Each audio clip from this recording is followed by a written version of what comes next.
I'm so grateful for this conversation because many of us here relate with the topic today, isn't it? Overwhelmed to empowered. Some of us are still at overwhelmed. Ata ugonge collabo. Some of you are even trying to break it. Like, guy, there's still so much tension. Some of you, your hair is even out because you tapped your head too hard. Don't be hard on yourselves, ladies. I think the beauty about childbirth is a miracle, isn't it? And I think some miracles are also hard to understand. So don't be hard on yourself. Now, I won't be the only one talking today, but I have some phenomenal panelists.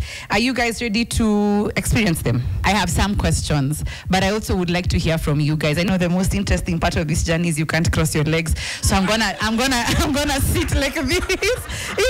It's culture change, isn't it? I've crossed my legs. Now you can't. You guys like, guy, what are you doing? The other day, and that's a story for another day. So.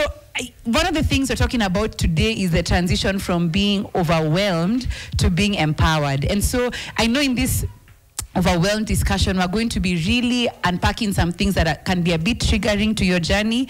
Please feel free to know that we're here to learn and not to chastise your journey, whatever it has been like, okay? So I know Avril and Ashley, it's interesting because you two are fantastic moms. First, we appreciate you. You're not strangers. You know, it would have been awkward if you're not.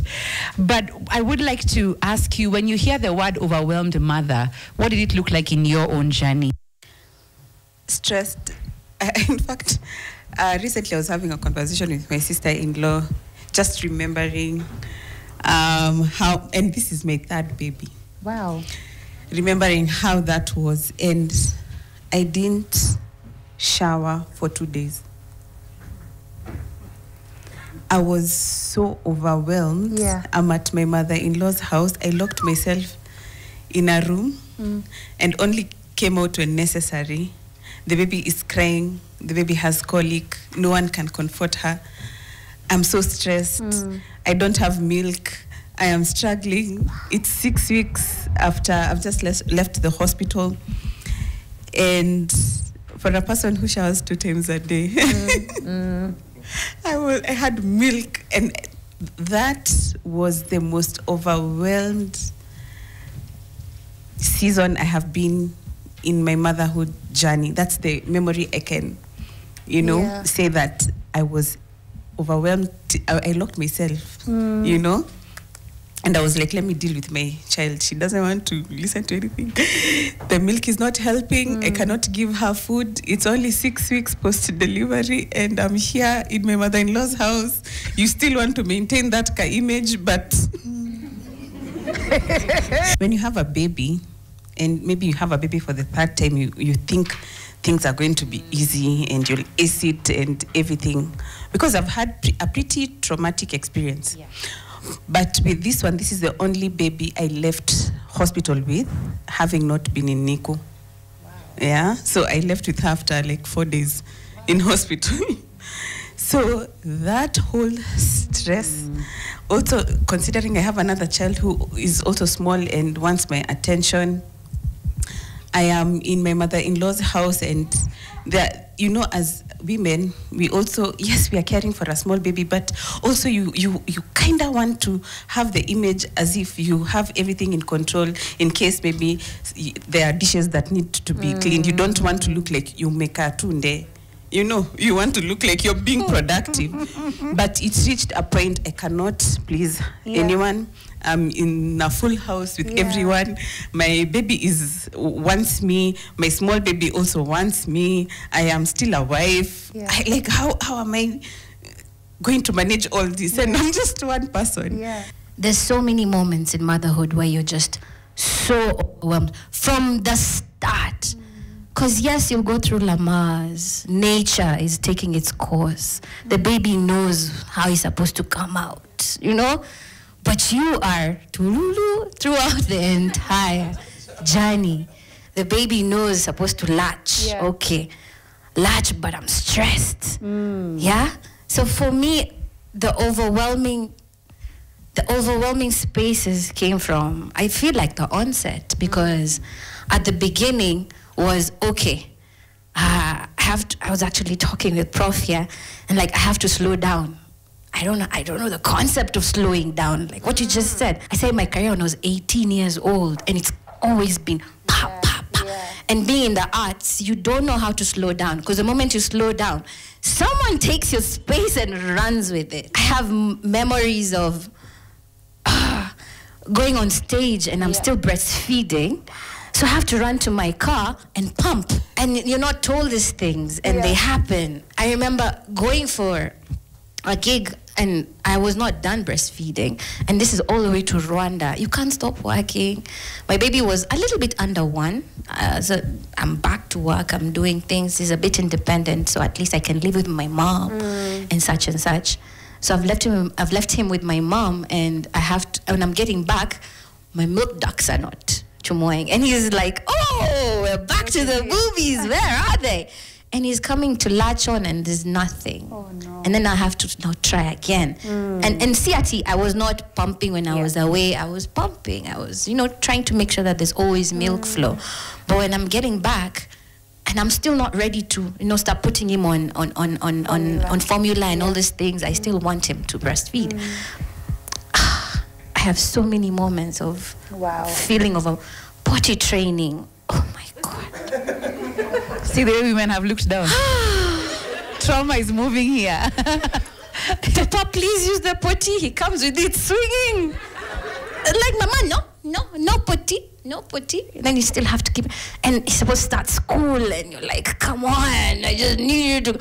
I literally used to sit on the floor of the toilet with him. I'm like, hey, Papa, so we have to talk, we have to tell stories before he can actually do anything. Because you don't want him to go to school when he's not potty trained, because that's another trauma for him, So you want to at least try as much as possible for this child to go to school. There's so many moments. Okay, you've gone even to school. You see, there's so serious mother. You think one stage is done, and then another one surprises you. And that's, many of you can relate to it, isn't it? The shock factor keeps coming. But Dr. Felix, I'm curious to find out, because I think we talk about this a lot at the finding stage once the mother has gone to hospital and she's given birth. But what are some signs that you can tell a woman is overwhelmed when she's come to see you? Maybe she's heavily pregnant, or her journey has started. What are some things that you can tell, you're overwhelmed? Is it that they don't stop crying during the session? You're touching their stomach, they're like, guy, what are some signs for you? Thanks for this session, the organizers. It's very enlightening, and I'm also learning a lot. I'm also a father, and some of the things you've talked about, I've actually gone through it as well. So it's very difficult to actually tell that somebody is overwhelmed, especially when they come for the antenatal visits. And those who've gone through it will acknowledge that most antenatal visits are straightforward. Baby is playing well. Today you are 34 weeks. Today you are 36 weeks. If you're not gone into labor by this date, come for induction or come for cesarean section. And it always tends to be, you're just looking at a happy ending. So there's like sort of a reward at the end of the pregnancy. Most of the time we don't prepare you that this reward is coming with a price. And the price you're only going to pay it after. Most of the time when you purchase things, you pay upfront. And this one, it's coming, then you start paying for it. So we have those who we can regard to be at a higher risk of getting issues afterwards. Those who have poor social support, those who've had struggles before, and any form of mental struggles, those who possibly had relationship issues in early pregnancy. There's that point you are like, maybe you underwent a separation during that time. If the baby was unwanted, and maybe some considered terminating, and maybe had to go through a lot to actually support it. We know that those who at times get such strong conflicts that they attempt even suicidal things, they're likely to struggle after, because they tend to live with this guilt for a much longer time. If you've had a significant change in your life, either you lose a partner sadly during pregnancy, you lose a job, you lose somebody who's close to you, be it a best friend, a relative. They tend to put you at a higher risk of going through this. So that people also, if you've experienced a lot of changes through the pregnancy. You know, you are 52 kilos. Yeah. And by the time you're giving birth... Go there, please. You had a waistline. Yeah, you had a waistline. Yeah. And then all of a sudden, people start telling you, your nose is like this. Your legs are now like this. Yeah. You know, people speak to you. Yes. They don't realize that, you know, you are internalizing it and it's going to keep affecting you. And then now, after you give birth, people tell you, you know, you are married at 52. Wait, by the time you get baby number 3, you will be 100. And for sure, you see it coming. Oh, my God. You see, by the time you're going to baby number 2, you are now 70. Yeah. Baby number 3. Now, it keeps affecting you more. And it reaches a point, I'm sure Prof might mention it, that you can no longer deceive your body. It will come out. So from antenatally, is just to try and stratify, and what we encourage is just speak up. Good thing is most of the time I'm a stranger to you. So even if you tell me, you know, yesterday I had a fight with my partner, or my boss told me ABCD, just tell us. Chance is we'll help you initiate coping mechanisms early, because you're better off being more prepared for any eventuality than getting there and start trying to attack it. Wow, that's so wholesome. Prof, one of the things I find so interesting is that all these things they've talked about lead to other extremes, right? And I would like to find out for you, what are some extremes that come from this overwhelming season that we can manage or that we need to do better with? So, of course, I'll begin by saying that pregnancy and motherhood is normal. Okay, it's a normal experience. It's why we are here. I mean, if mothers were not doing their thing, the human race would not be here. So it's normal, it's necessary. But it's not easy. And it was never meant to be easy, because you're growing another human inside you. You're spending a lot of energy and resources to nurture that human and deliver them. And aishi hapo, that's where it begins. After you deliver them, then you have to take care of them for another, many years, and sometimes for the rest of their lives, or for the rest of your life. So it's not easy, and so there will be people who will struggle with it. I think maybe before even we get into the next question is, at what point do you now start to see that now I need help? Because I think some of us, we think it's just hormonal or just not feeling. But when do I know I need help? I think even if it's hormonal, you need help, eh? Okay. Right? So and Felix talked about social support. Yes. So childbearing is not done in isolation. You don't go into hibernation and then show up with a baby, bad eyes. It is done in the context of a society. Yeah. So you need social support. You need people around you who support you because you are going through this difficult but necessary thing. There are things you become unable to do because you're pregnant or because you have a small baby. You need people around you to help you do those things. And if you start feeling like you're getting overwhelmed, it is difficult to do this, it is okay to speak out and say, hey, hapa ninalemewa kiasi, I need help. Build a community around you that can support you. That reduces significantly the risk of psychological distress. It reduces pregnancy complications. It improves outcomes for you and for the baby as well. So, usikue island at me, mapo atlas, I can carry the whole world. Ask for help because we know you need it. You know you need it, but you think people don't think you need it. People know you need it. Just ask for help, and it's around you. So it's never too early and it's never too late. Absolutely. I love that. I love that. Dr. Felix, one of the things I find so interesting is that we are living in a time where we are so overwhelmed by so many lies. Yeah, because they're listening to us every time. The other day I was on social media minding everyone's business, and then I realized it's like they're hearing me because now they're telling me so many things. You know, like information sometimes can overwhelm you to the point you feel like, oh my gosh, I don't know what to do anymore. So how do I kill that misinformation from overwhelming me? Yes, so thanks for those questions. We actually live in a society of information overload. There is too much information, and almost everything you open will give you some information. Be it Google, some of them, ChatGPT, TikTok. Yeah, so I've got a few of my clients sending me TikTok videos and asking me, is this true?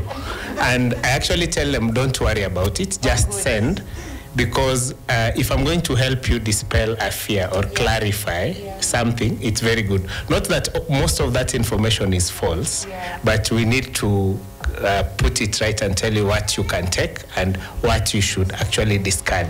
So I like when you come in with notes or questions, because there's nothing as bad as you've gone home, then you text me, Doc, I forgot to ask this. Or I saw you last week, but this came after. So if you come in, and those who even, I find the spouse is the one who has written the questions and is the one asking, I'm like, this is very good, because it means it means you guys have actually discussed about them and you've thought through them. Yeah.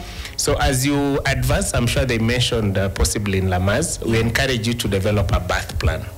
When you develop a birth plan, most people get a lot of surprises around delivery. Why did I have to go through pain for 12 hours only to end up in a CS? Nobody prepared me that pain will be this difficult. Some men end up living there depressed and traumatized.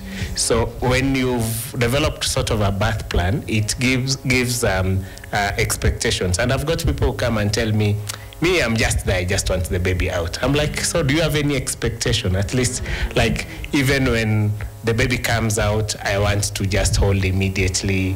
I want my hubby to cut the cord. Those basic things that will tell you these are standard for us. In our facility, we do it as a standard, but it means you've actually thought through it.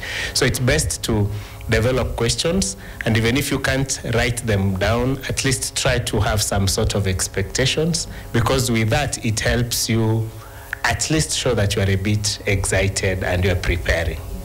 Oh, I like that. Ashley, one of the things I think everybody is saying indirectly is the power of community. But then it's so interesting is that I've had many women saying it, that yes, there are people around me, but I feel so lonely in that season. You guys have said it? Okay, good. I told you I can feel your hearts. But I'm curious to find out for you, 3 babies down the line, what would you say was one of the strengths of community in helping you kill that overwhelming state? For me, I went back to my mom's house. Okay. And maybe to give a brief history, I lost my first baby. And it was very traumatic because I was admitted here 1 month, gave birth, baby died after 2 months. I got pregnant again. Baby came in less than a kg, stayed in hospital for 3 months. Then I got another 3rd baby. So I think, and I have given birth to 3 babies in a span of 5 years. Yeah, in a span of 5 years. Wow. Now agaka na mtaniona tena nimemaliza maneno yenyu. Or will we? But so it has been a stressful period, having to handle all that mentally also. Yeah. Then having another child who I thought, okay, maybe I will not, because the doctors were telling me you will either go through the pregnancy or terminate it on medical grounds because of how bad preeclampsia was with me. Then you get a baby who is even less than a kg, and he came very dramatically as well. I was rushed here in an ambulance. Then staying there, then all that. But even when you give birth to a normal first time, I think the community, if you find like even your mom and you can go back and stay there, because these are people you trust 100% with your life. Yeah. At times, one of the biggest worry I think as moms we get you're even starting work 3 months, unaacha mtoto na nani. You think, oh my God, atapatiwa vizuri, nini itafanyika vizuri, like things like that, you know. But for me, I was like, I do not care what anyone will say. And my husband was very supportive. Yeah. It's like, you want to go and stay with your mom, go. Me, I'll come every day to come and see you. And I stayed, I think, for a full month, just to get that extra support, that community, because I know if I want time for myself, which I was very deliberate about, even if it's 1 hour in the evening, I know I can go for a walk. I leave the baby with my mom. My mom can't do anything. Even if the baby cries for 2 hours, she will not harm the baby because she feels overwhelmed.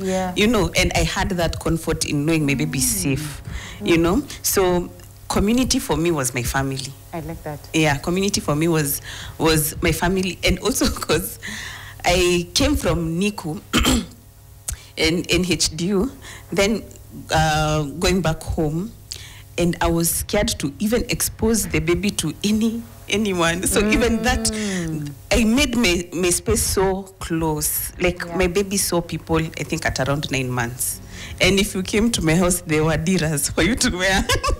Because of perfume, like kulikuwa na sheria na masharti. You first sanitize, you wash your hands, sanitize, wear a dira if you're my friend, came back. And you know, majority, you will lose maybe your friends who will not understand that journey because you're trying to protect your baby. Like me, I have buried a child. Uyo benye nimepata ni mayai. You know, so I will do everything. Daktari amesema, do this and that. Aki, I will do it. You know, and it's because I'm protecting the baby. So at times there are people who will not understand that you're trying to protect your baby, and it's not like ati hutaki mtoto wako aonekane. No. I want to protect my baby the way I know how. And so the only people probably that I felt quite safe and community was my family and like a few friends who like understood this journey. They gave me time to heal to everything, you know. But that was my community. Wow. So community can be family.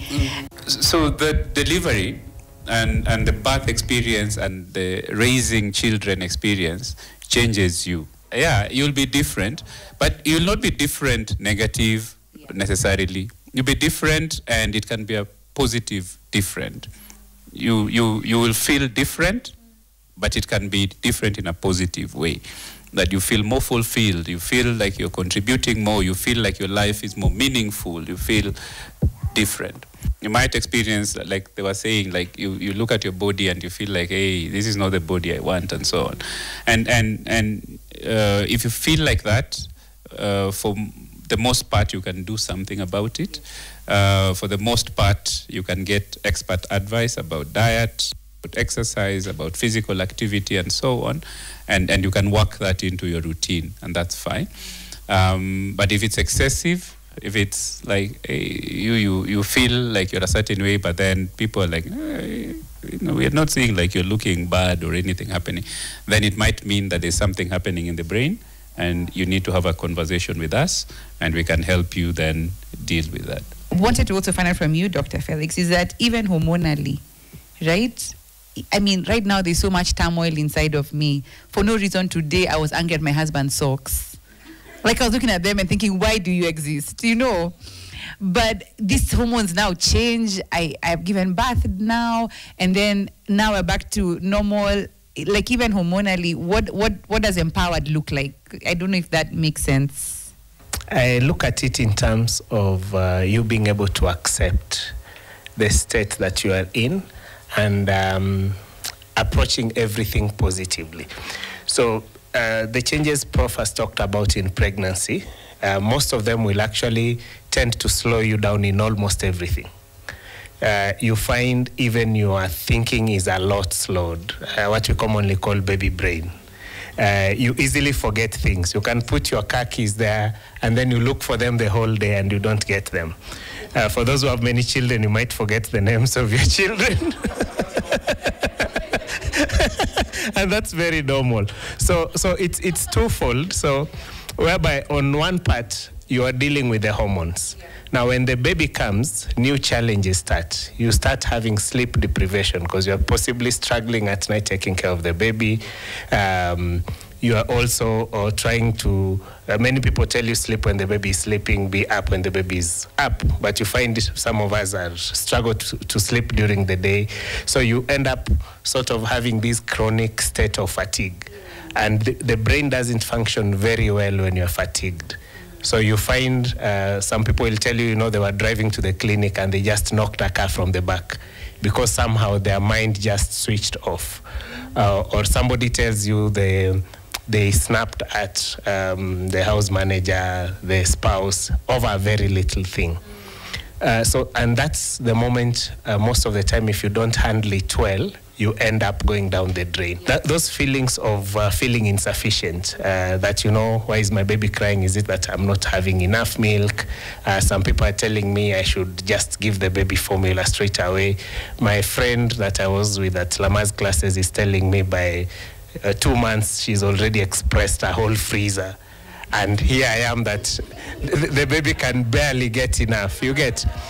So remember I said there is too much information. So most of this information is what most of the time makes you feel inadequate. So for you, look at it on the positive, that you have different abilities. You are a wonderful mother the way you are. And just move with that. Not everybody is meant to have a lot of milk. There are those who, from the word go, their babies survived on formula all through because they could never produce enough, and they're doing very well later on. So don't look at your inadequacies or what you are unable to do. Just look at what you are able to do and flow with it. At least today, my baby was able to feed and sleep for 2 hours after. Give yourself a pat on the back for that. My baby was able to actually burp after breastfeeding, because at times you'll breastfeed because there was hardly anything that went in, and you struggle making the baby burp for 2 hours, nothing is happening. So I say look at those small positive things, the small wins, and just flow with them.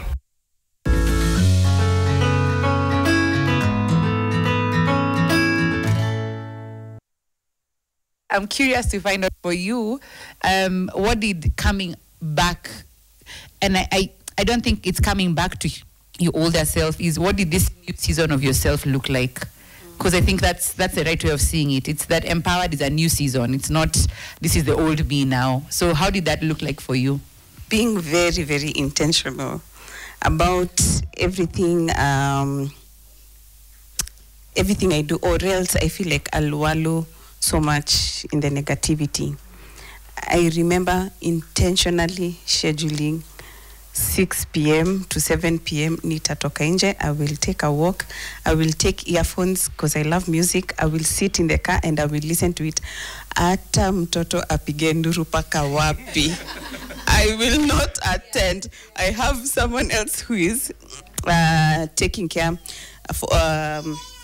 to the baby. But I realized, I don't know, Prof, maybe this is not the right thing to say psychologically or what, but there is no one who is going to come and save you per se. Like, there are things you will have to wake up and do for yourself. I lost a lot of the things that I enjoyed to do. I enjoyed making nice meals. I enjoyed baking bread. I enjoyed doing some things for my family, and that passion just went. It went, I forgot myself. And I remember even in this journey of self-discovery and knowing my place and my identity beyond being a mother and a wife, who is Ashley? Because at times you get asked, hey, so who are you? I am a mom of 3, I am a wife, I am what? But who are you? So finding time to actually being intentional about the things that you love, even if it's writing down. I enjoy eating out. I enjoy doing this. I enjoy doing that. On Saturday, between 11 and 12, this is what I'm going to do. No interruptions. Any toxicity that I would feel, I would run away from it so much. It did not even matter if it was my partner. Do you know that thing about you actually forget who you were before you get a child? I remember having a conversation just last year, and I was telling someone about the escapades that I have had as an artist. I started when I was 18 years old. And I remember going to perform in Lodwa. But I was talking about someone who's like a third person. There's this chick that I remember. You're asking about how long does it take to get back who you are? Gosh, I think me it's taken 7 years. It sometimes will take a very long time until you are intentional with who you are. Sometimes we feel guilty for it. Yeah. We actually will feel a bit guilty. That's it. Oh, yeah, like that. Some of us, me time is like a hardship. You feel like you're guilty for taking some time to rest. Why rest? Rest is for the wicked. No, it's for everyone. So at this point in time, I'm going to invite us to ask some questions. First, let's just appreciate these fantastic insights. Oh, goodness. So honest and vulnerable. And I love it, love it, love it. I know there are questions in the room. I'm not crazy. But I would like us to ask maybe 2 or 3 questions before. Yes, go ahead. I think, and I think you raised the question of guilt, of being guilty for taking care of yourself. It happens, but it's important for you to reframe that and say, if I'm not taking care of myself, I'll not be able to take care of the others that need my help. So you have to actually schedule time to take care of yourself in order to take care of others. If you step back every once in a while and say, in order for me to do this, I have to have some self-care, it's absolutely important. Schedule that hour, schedule those 2 hours, go for a walk, listen to music, do something that you enjoy. Do that manicure, pedicure, it's perfect. But take care of yourself in order to be able to take care of the others. Are there any questions in the room? I'd like to hear. Hey! I'm Margaret. I have 3 kids. My first is 18. I know I don't look like it. My last is 4. And the worst part I had is when I had my last born, funnily enough, and I was around 30-something. Don't calculate my age. Yeah, so I'm happy we have we're having these conversations, because mental health is such a new, should I say, phenomenon to Africans especially. And here I can see we are all urban women, right? We have this other cohort that I work for, or is it work with, and I feel like I represent them. I come from the coast. Yeah, so I work with adolescent girls and young women who are pregnant in Kilifi. So I've related with a lot that they've spoken about during our engagements with them. But then there are other things like prioritize yourself, build a supportive community. But then which community is this that we are, whom we want to support us? It's a community that lacks the knowledge on SRH matters. It's a community that lacks the knowledge on mental health. You find a young girl getting pregnant. It's actually rape for under 18 here. They are forced into marriage, early marriage. They are forced into giving birth to that child. We had mental health assessments, and I wouldn't attribute it wholly to what they were going through, because it was a small sample size. But I noticed the girls who scored poorly in the mental health assessments had poor birth outcomes. One actually lost her child. Yeah, so these conversations, how do we reach to that cohort that is vulnerable, like those adolescent girls and young women who were either raped, who have been forced into marriages, who are undergoing mental anguish, but no one understands this mental anguish. We have a community that does not understand mental illness. A lot of the troubles you go through are because the men around you do not understand what you're going through in pregnancy. So if they have a forum where they understand we are pregnant, right? It's not that you're pregnant. We are pregnant, and so there are going to be changes, and I need to understand how to adapt to those changes in order to be more supportive. We do our part at every level, and so we celebrate what you're doing, Margaret, as well. Thank you. I'm really grateful for this conversation because I was overwhelmed. I'm expectant, and when I just saw it, I saw the poster on Facebook. I was just like, thank God that there are such conversations. So my name is Julie.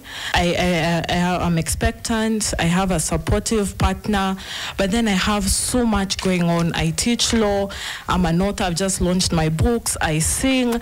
I do so much, and then now I'm realizing I have to slow down.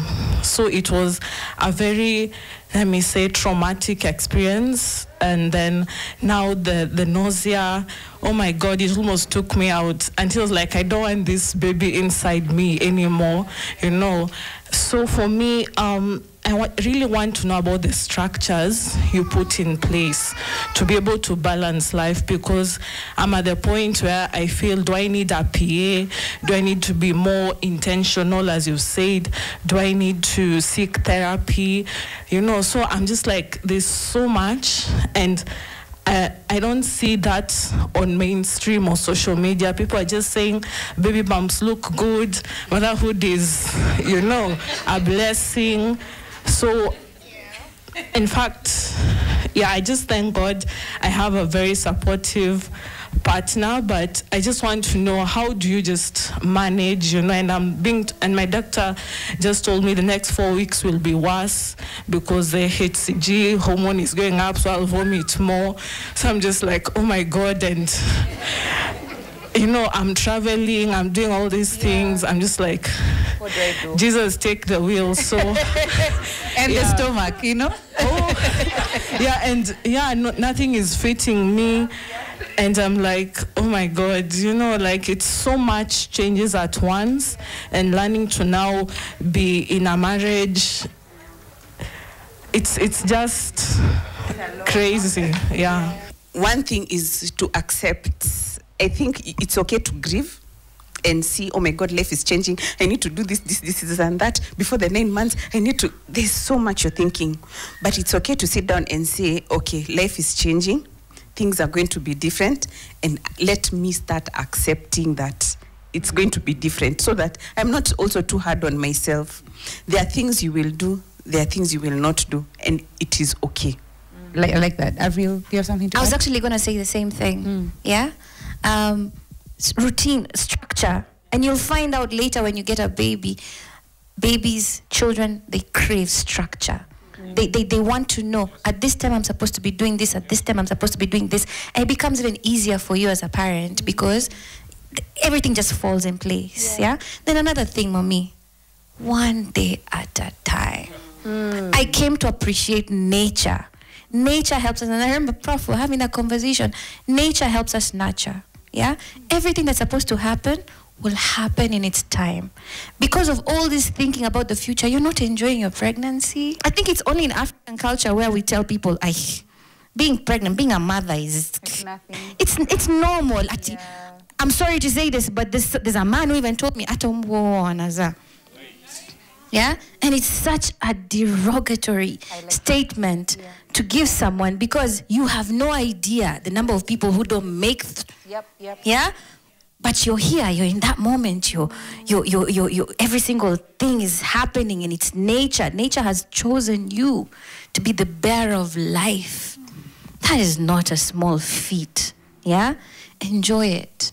You and your partner should be enjoying this moment. You should just relish in the fact that you're pregnant. Yeah? Your body is doing things that a lot of people crave to do. So enjoy it. I like that. A day at a time. Yeah, and I would just say it's normal to feel the way you're feeling during pregnancy, because you know your body has never experienced this before. This is the first time it's encountering these changes, and it's like, hey, Kwani, what's going on? Normally, when you experience those things, you can explain. You know, I'm feeling pain because I slept on the wrong side, and so. But now they're just popping and stuff. So that's normal. And I like what they've said, that be in the moment. Find the nice, beautiful, enjoyable things in the moment and focus on those. The future will future, okay? Allow it. The future will do its thing, but you're here now, and enjoy what you're enjoying now. When things are difficult, yes, they will be difficult. You will find ways of dealing with them. If you need help, get help. If this vomiting is becoming troublesome, Kina Dr. Windy have solutions. They have solutions. When you're beta HCG, where they have solutions.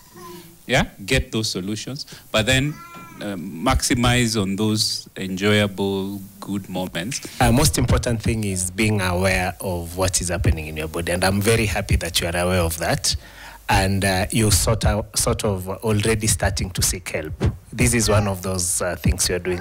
You're speaking out so that you can get help. So as everybody has said, don't worry about what is coming. Let the future itself. So worry about the present. Good thing is not everybody will have those pregnancy symptoms. Yeah. Of course, the people are lucky that they just get pregnant and they walk into the clinic at 7 months and like, I'm coming for my first clinic. There are those who, from the time they miss their period, things start going south. Vomiting here, mood swings. They start hating everything around them. They start having cravings of everything, including the things they ate when they were 2 years old. Yeah, so there are those. So you don't have to compare yourself with another person. And so there is no guarantee that your symptoms are going to be worse. So the fact that you're saying the next 1 month is going to be very rough, there is no guarantee. You might just find from tomorrow you wake up and you're feeling completely normal. So don't worry about the future. Just live the moment, as they've said. You go to work, do what you have to do. You wake up tomorrow and you're feeling bad, just listen to your body. Also, don't force it so much, because if you're forcing yourself to do something your body doesn't want, that is how you start having those struggles, you start having all the issues that we're talking about. 2 more questions in the interest of time, and then we will wrap it up. So, okay, the questions, brief, ladies, brief. Okay, go ahead. Okay, hi everyone. I'm Rian Kerubo, and Avril, as well as Ashley, you mentioned you had to resign for Avril had to pump, be with the baby sometimes and not. So how do we handle separation with the baby? This can also become a toll to the mother. Yeah. I'm Daisy. I'm also a lawyer, and I'm a mom to a 5-year-old and expecting right now another one. So my question would be to partly Prof and also partly Felix, Dr. Felix, because it's a medical question and it's mainly on postpartum, because I believe I had postpartum with my first baby, and I realize I don't know if I did because I never got diagnosed, but every time I hear what people go through postpartum, I realize I had it. I don't know when it ended, maybe around 5 months, but I had a COVID baby. So that time, even the hospital used to tell you, just avoid coming to hospital unless it's very necessary. So even getting a diagnosis for postpartum was hard, because it was even hard to get doctors, and you used to avoid hospitals. So my question is, for my pregnancies have always been very nice, smooth, no morning sickness, no issues, lucky for me. But then my issues now came after birth.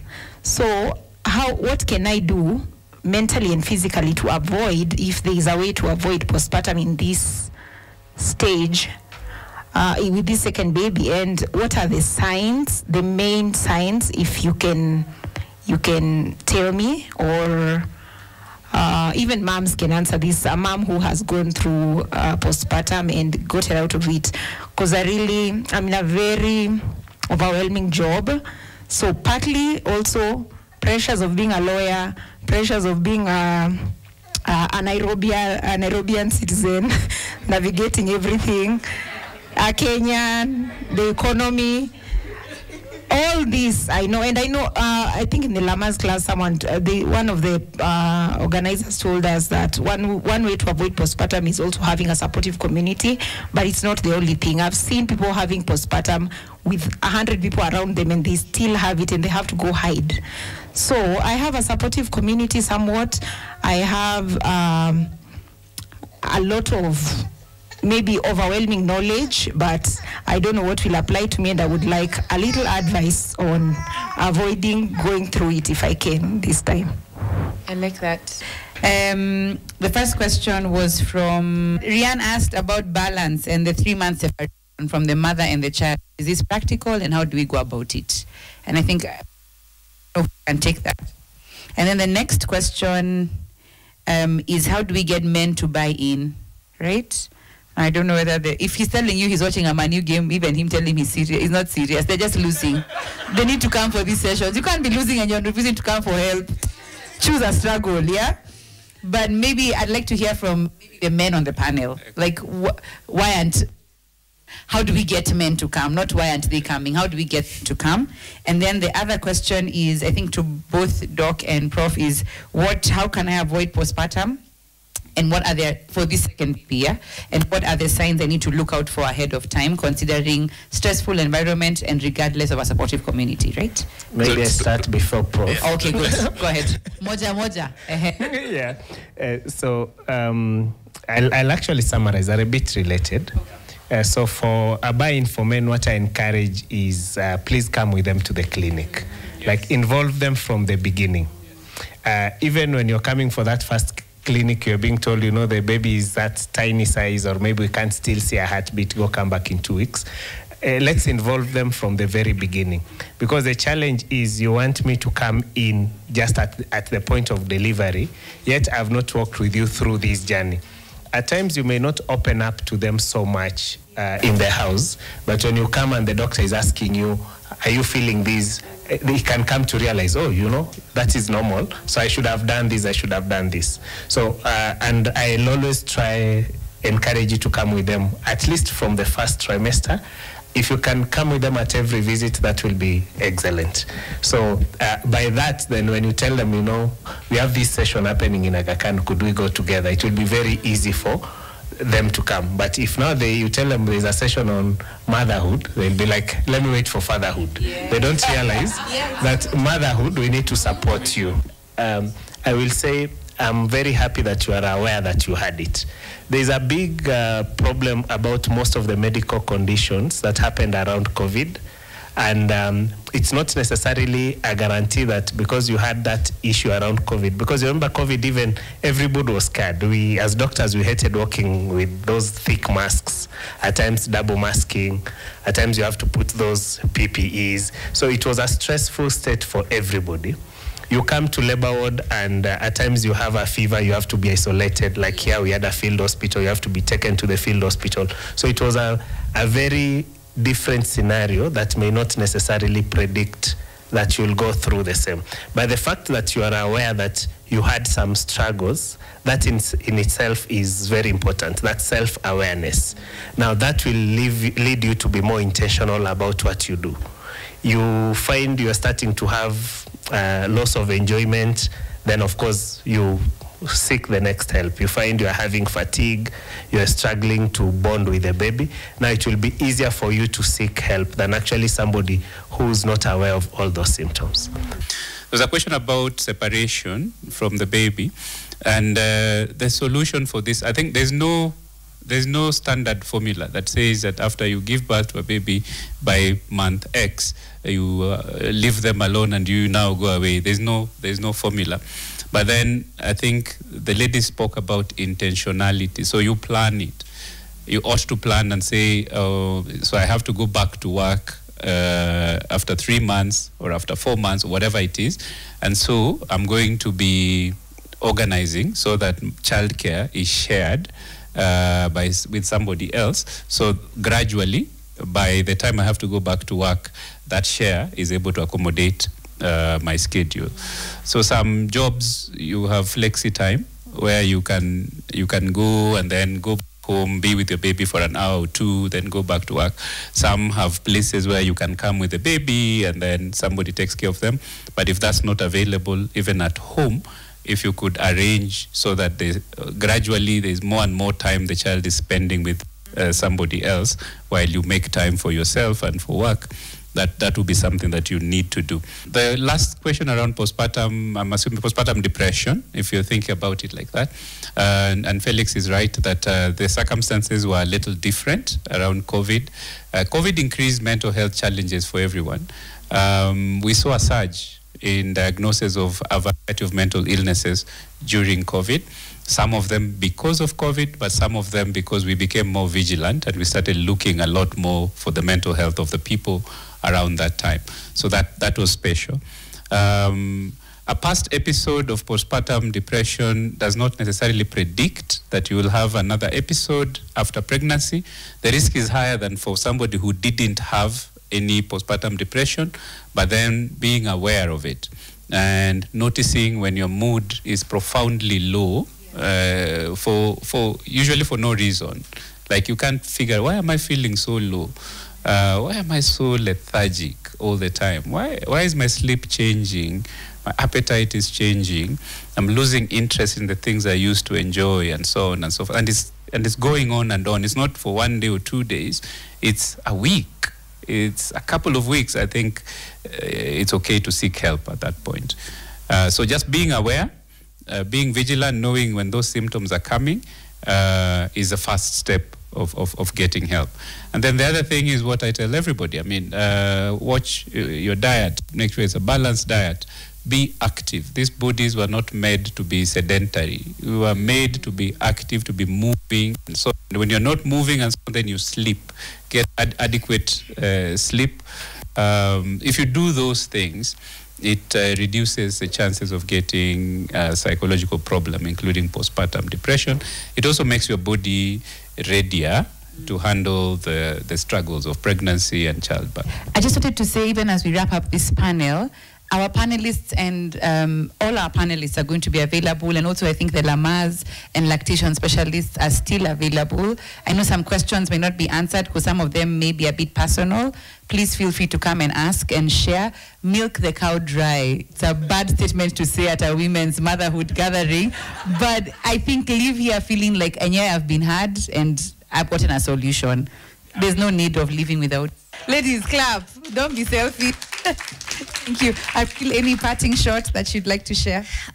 For me, first and foremost, I love the fact that we're having these conversations because for the longest time, people who are going through motherhood will not necessarily have a community to talk about the trials and tribulations. And then when you say it's hard, you are, chastised. You're told, no, you're supposed to appreciate the fact that you're becoming a mom, and you're not allowed to actually say that, it's the hood.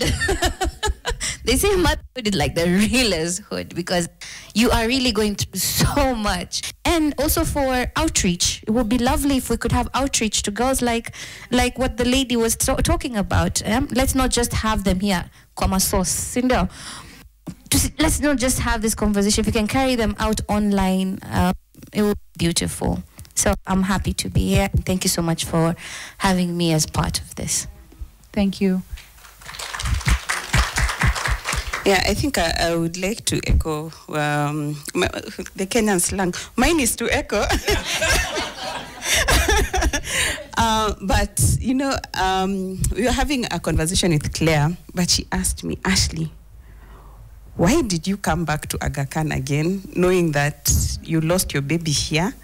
I came back to the same facility. I came back to the same NICU where my child died, and then I'm bringing my other child. And what I told her is because of the care that I received in this facility, I was treated very well. And it's a bit emotional for me, but I remember after losing Zuri, I had expressed my milk. My milk was here. And the nurses never, it's called what? Discarded. They never discarded my milk. They kept my milk for 6 months. 6 months. They had my milk. And the nurse one day called me and asked me, Ashley, are you ready to come and pick your milk? And I was like, yes, I'm ready.